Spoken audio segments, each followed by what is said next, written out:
Ikaze kuri Gospel TV, turagushimiye. Si rimwe si kabiri hano tukugezaho uburyo bwo kwirinda indege. Ubushize twababwiye kuri drone, uyu munsi noneho tugiye kubabwira kuri Sukhoi. Sukhoi buriya ikoresha tekinoloji zitandukanye. Sukhoi ni imwe mu ndege z'Abarusiya zikoranye ikoranabuhanga rigezweho. Ifite radare ariko igenda ku muvuduko wihuse. Harimo izifite GPS zagiye zongerwamo ikoranabuhanga rigezweho.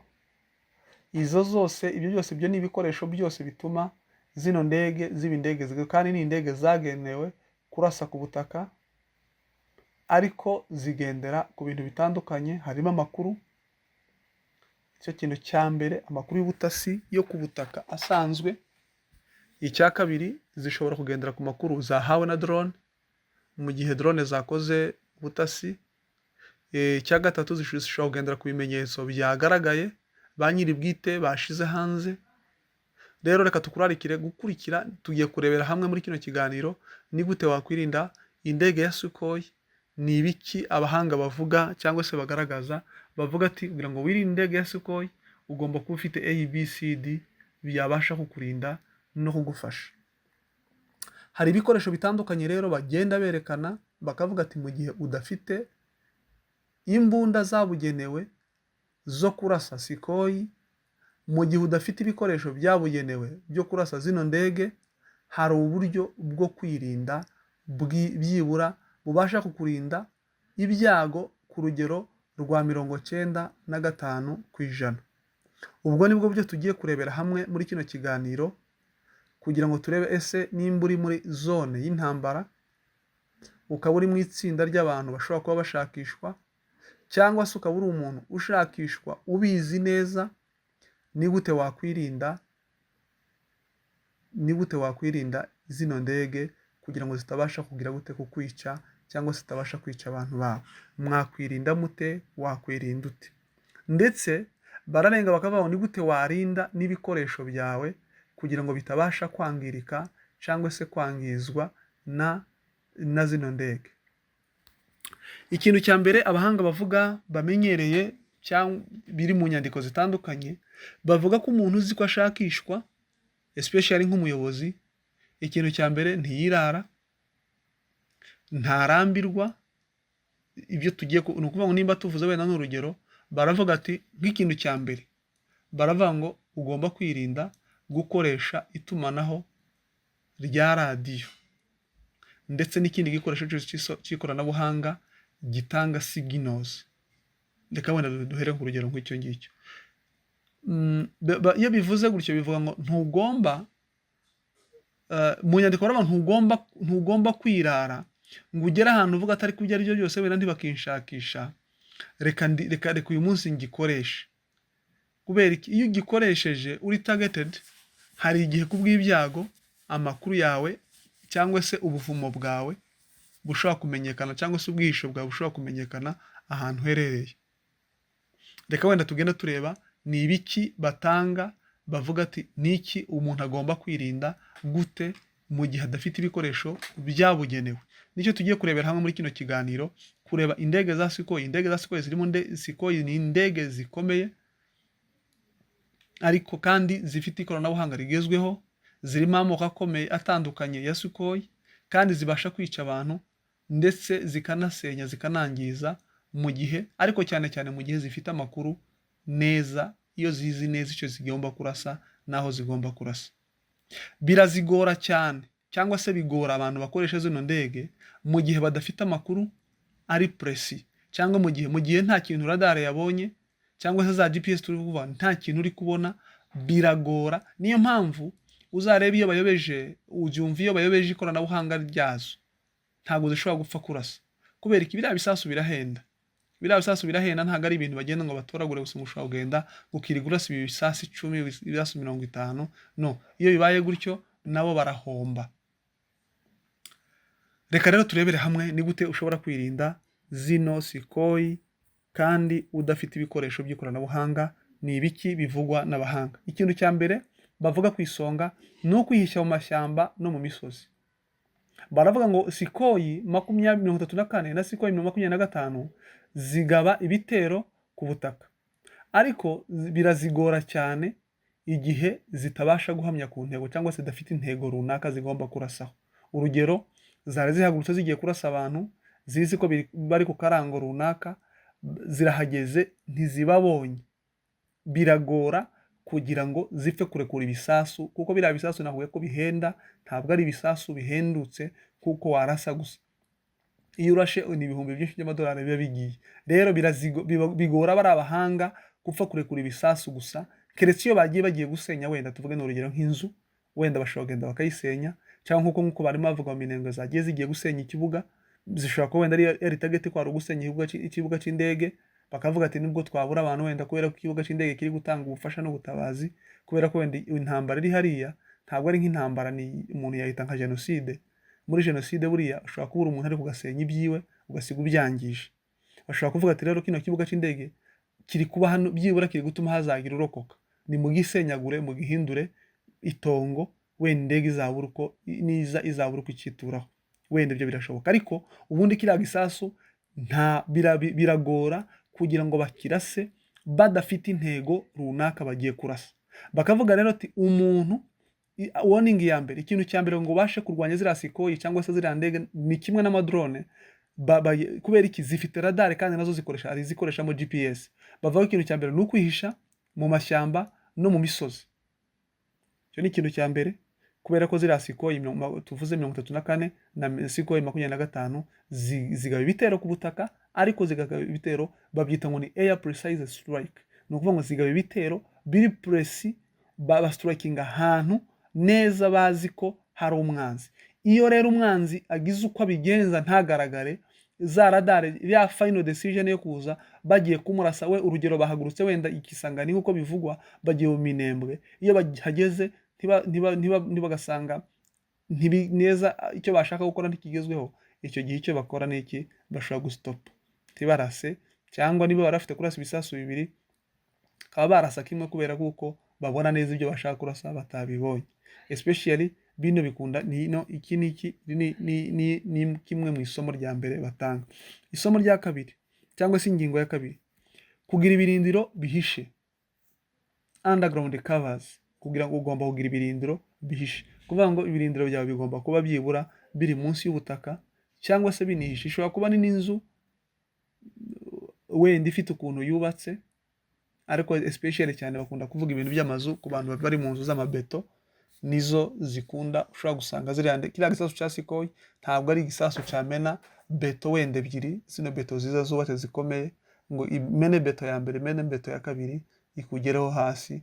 Akenshi imena beto ya mbere ishobora no kutayimena, wenda ishobora kuyikunduraho ariko ntisenyuke burundu. Ntabwo kiba bigenda bisumbanya imbaraga. Yego nayo ishobora kwikorera igisasu kinini, yego niyo mpamvu bivuga ngo umuntu uzi neza ko ari targeted agomba kuba muri underground. Turaza kubireba nabyo. Ese muri underground agomba kuba muri underground imeze gute? Agomba kugira ibirindiro bihishe gute? Bihishe hehe? Yego.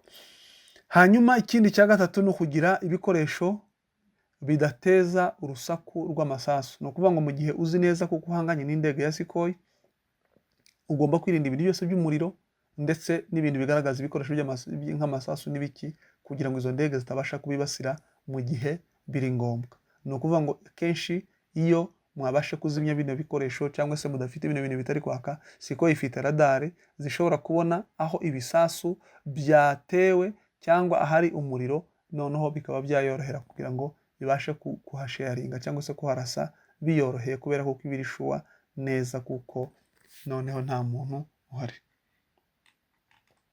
Ikindi bavuga hano ni iki? Ni ukwirinda gukoresha itumanaho rya radiyo. Iyi nayo ni indi warning itangwa, ugomba kwirinda gukoresha itumanaho rya radiyo. Ni ukuvuga ngo iyo bavuze radiyo bavuga ndetse bavuga Sikoyi ishobora gutahura aho uri ikoresheje ibikoresho by'ikoranabuhanga. Iyo tuvuze radiyo, ubwo ni ibintu byose bifite sinyale, telefone ndetse n'ibindi bikoresho bindi byose biba bifite nka wifi, byose ni ibibazo kubera ko ifite inayikoresha GPS ariko kandi cya kabiri radar nayo ibasha kugira radar zibasha gukurura bino bikoresho by'ikoranabuhanga. Rero inama itangwa ni iyi. Urugero uri umuyobozi, twari tugeze ku ngingo ya 4 aho bavuga kwirinda gukoresha itumanaho rya radio ndetse n'ibindi bikoresho byose by'ikoranabuhanga. Ushobora kwibaza ati wenda ko ndi umuyobozi ni urugero, none se nzabaho ndakoresha ibikoresho by'ikoranabuhanga? Batanga urugero rw'abayobozi bagiye bayobora muri za Moyen-Orient babaga bahanganye n'ikoranabuhanga rikomeye kandi bakabasha kuryihisha. Ni gute babikoreshaga? Ni gute birindaga telefone kandi ari ngombwa? Ni ukuvuga ngo bakoreshaga mu buryo, batanga urugero hano bakavuga ngo ushobora kuba ufite telefone ushaka kuvugana n'umuntu kuri WhatsApp, ugashiramo airplane, noneho ya airplane cyo kuvuga akadege, iyo ugashizemo telefone igikoresho cyawe, ya device yawe uyikuye kuri network, iyo telefone ikuye kuri network, noneho ushobora kuyiha umuntu wawe. Nimba uri umuyobozi ugomba kwirinda kwitaba no guhamagara no guhamagarwa, kujya kuri connection mu gihe cyose uri mu buvumo bwawe, uri muri ya area yawe, ndetse nta n'undi muntu ugomba kuhahamagarira cyangwa ahitabire cyangwa afungurira connection iyo ari yo yose ya device iyo ari yose ikoresha ikoranabuhanga. Kubera iki? Icyo gihe no ushobora kwiexposa ku mwanzi akavuga ati no, okay, ahariho hose neza twahabonye, bakaba byakoroha kupresiza none bakavuga ngo nahanga. Nicyo gihe ushobora kuza bakarasisha ibibunda byinshi kandi bakarasi ibikoresho biremereye, bikaba byabahitana no kwa muri underground yanyu twavuze ko buri underground cover underground, kuba muri munsi y'ubutaka cyangwa wenda mwihishe kuri.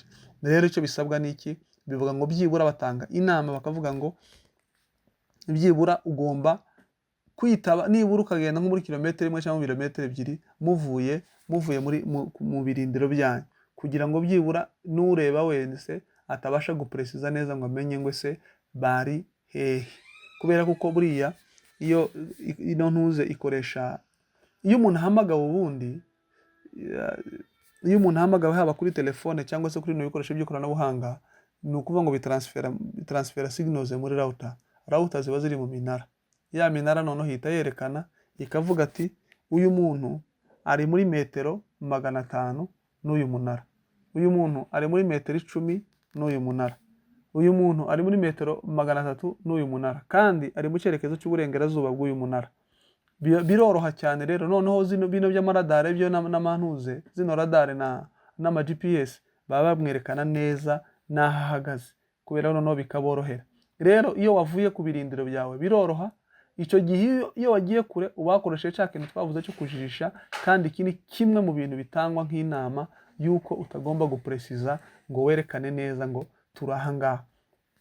Iyo ujijishije, ari nkaho nari munsi nsoma bavuga ngo umwanzi ushobora kumujijisha, urugero mugafata ibintu dukunda kwita ngo ni byakadahumeka, ni imyenda irinda intuze, irinda nk'inyoni ngo zitona wenda umuceri.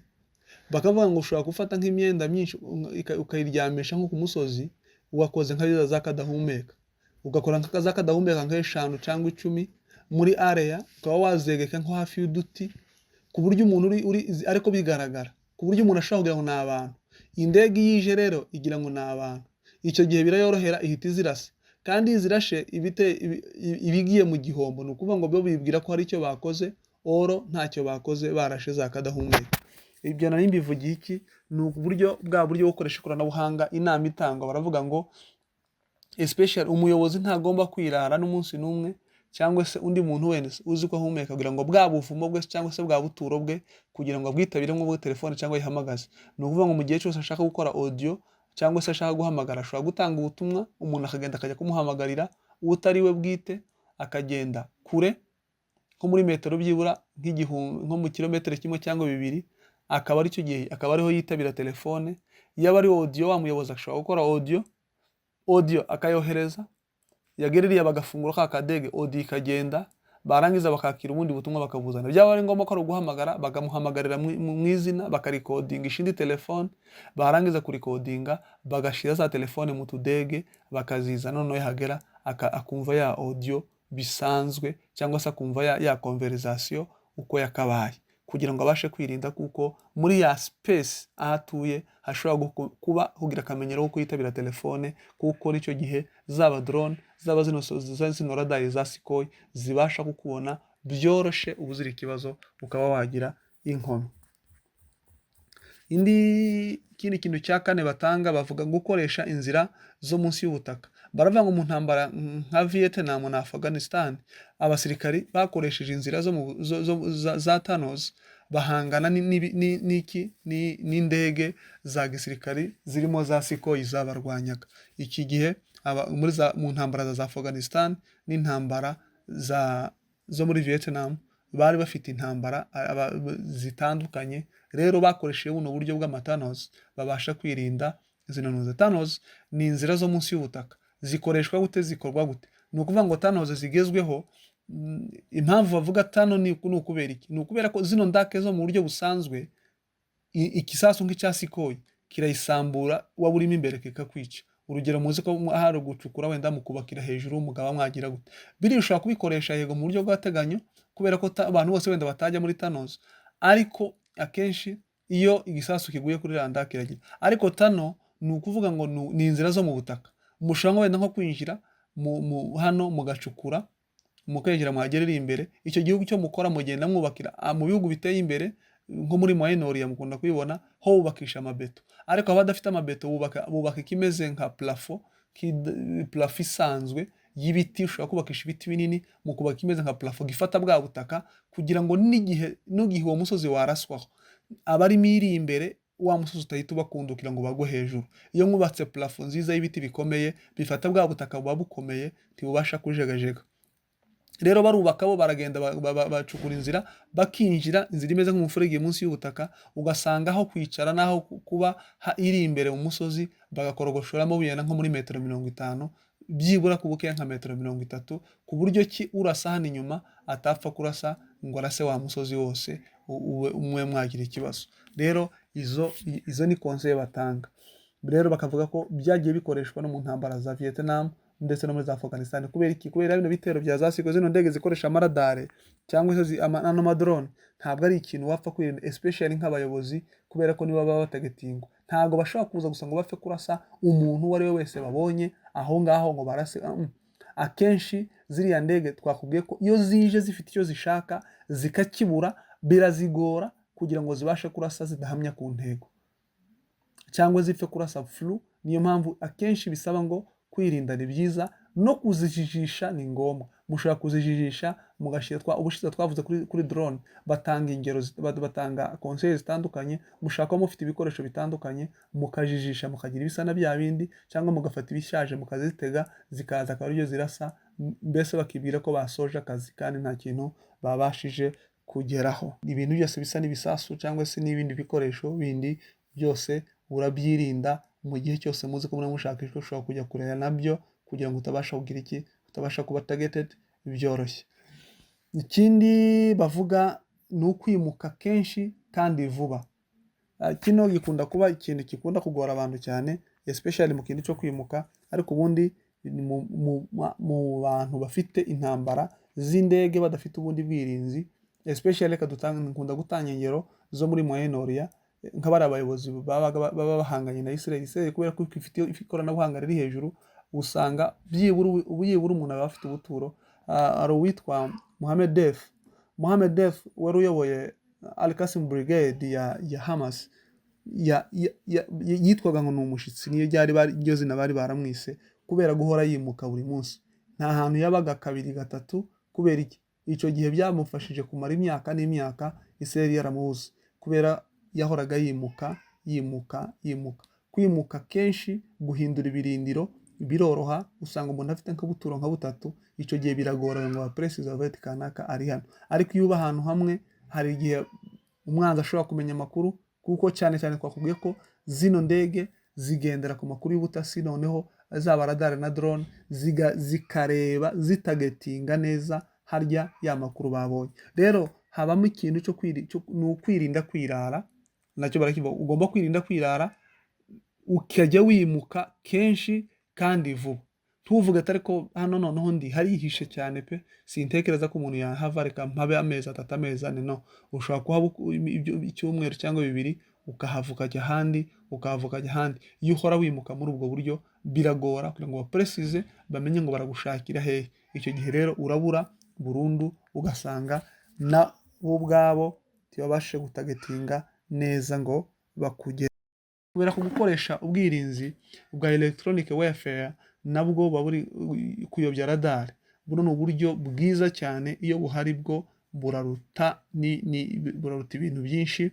Hariho gukoresha imyuka ihisha yitwa smoke screening, bikoresha kubuza indege kubona intego neza. Ubu ni bwa buryo twavuze bwo nk'iyitwa GPS spoofing, twavuze mu ma GPS aho handi ituma GPS itakaza icyerekezo ku buryo noneho itangira gutanga amakuru atariyo. No ku maradare rero iyo bino bikoresho bihari, igikoresho cyo bita smoke screenings ni ibikoresho bikoreshwa mu kuyobya zino radare zigasa n'izivuye ku murongo, zigatangira gutanga amakuru atariyo. Ikindi cya kabiri, gukoresha imashini zikoresha ibinyoma kuri radar jammers, twarayibonye no kuri na GPS jammers. Zino radar jammers bishobora kuyobya radare ya Sukhoi, bigatuma idashobora kubona aho umwanzi aherereye. Iyo bino byo bihari aba ari akarusho cyane. Ni ibikoresho by'ingenzi cyane, nabyo bikenerwa mu gufasha. Iyo bibonetse nabyo ni byiza cyane. Umwanzi yaje kabiri, iyo gusa bageze mu kirere radare akabico bita radar jammers, iki gihe nta kintu baba bagikoze, bahita bamenya kuko binjiriwe, bahita banabona kuko bari muri danger no kuraswa n'itime baraswa. Icyo gihe icyo bari bagendereye akenshi ntibapfa kugikora byoroshye, kandi icyo kirere bahita bagitinya, kubera kuko baba bafite, iyo bageze jama rimwe cyangwa kabiri bahita babona kuko ibyo bintu bidasanzwe, kubera ko bari abantu basanzwe bazitwara, bo baba babizi neza. Cyangwa se iyo habaye ino yitwa smoke screenings,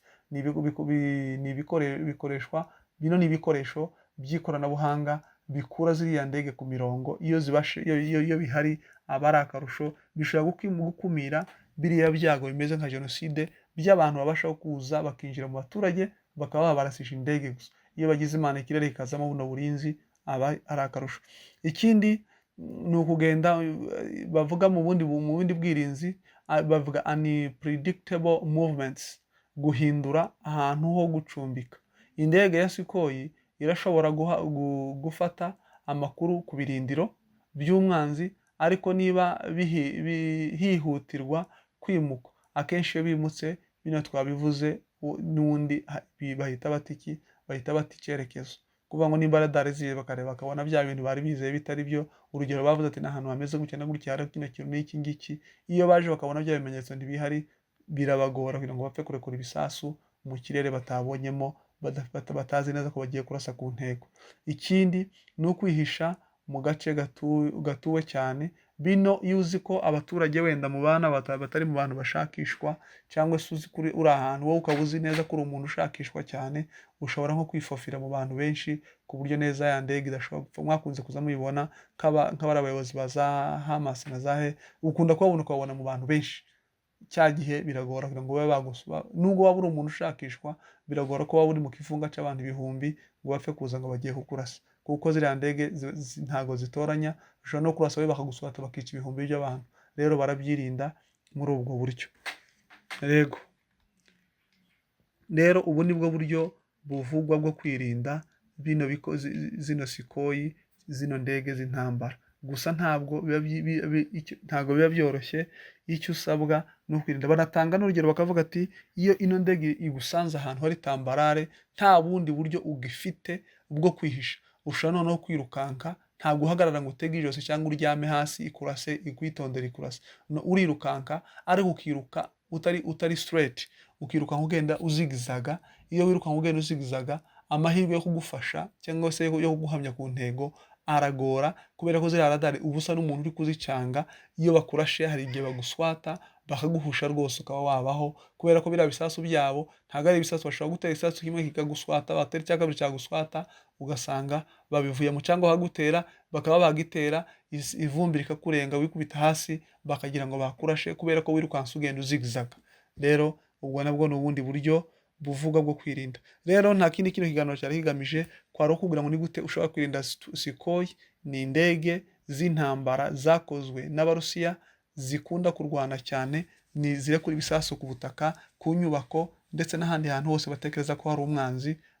Ntabwo ari za ndege zipfa kurasa gusa, ni indege zirasa ku ntego kubera kuko zirimo ikoranabuhanga rya radare ndetse hari n'izifite ikoranabuhanga rya GPS. Hari imbunda zabugenewe, hari ibisasu byabugenewe byo kuzirasa Sukhoi. Ziriya Sukhoi ziraswa n'ibisasu bitandukanye, hariho nk'ibisasu byitwa surface to air missile, ni especially nka kino cyitwa S-400 cy'Uburusiya. Ni kimwe mu bisasu bikomeye birwanya indege, bishobora kurasa indege ya Sukhoi nubwo yaba igenda ku muvuduko wo hejuru. Harimo ari icyitwa pilot missile system, ni igikoresho gikomeye cyo kurasa indege ndetse n'ibisasu bya kirimbuzi. Ni hariho nk'ibyitwa NASAMS Norway and USA, ni ikoranabuhanga rigezweho rikoreshwa mu gukumira ibitero by'indege n'ibisasu. Harimo nk'itwa Stinger missile USA, igikoresho gishobora gutwarwa n'umuntu umwe ariko nacyo n'ubundi gikoreshwa mu kurasa izino ndege zitandukanye. Hakaba n'indege zirwanya Sukhoi zitwa ngo ni fighter jet, harimo nk'iyitwa F-22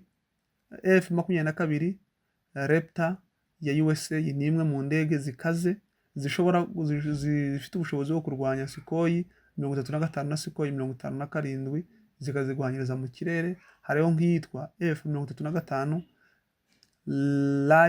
Lightning II USA, ifite ikoranabuhanga ryo gutahura indege z'umwanzi vuba no kuzirasaho, ni ukuvuga ngo zikiri kure cyane. Ibi ngibi zino zikorera mu kirere kandi ziba zifite n'ubushobozi bwo kumara igihe kinini mu kirere.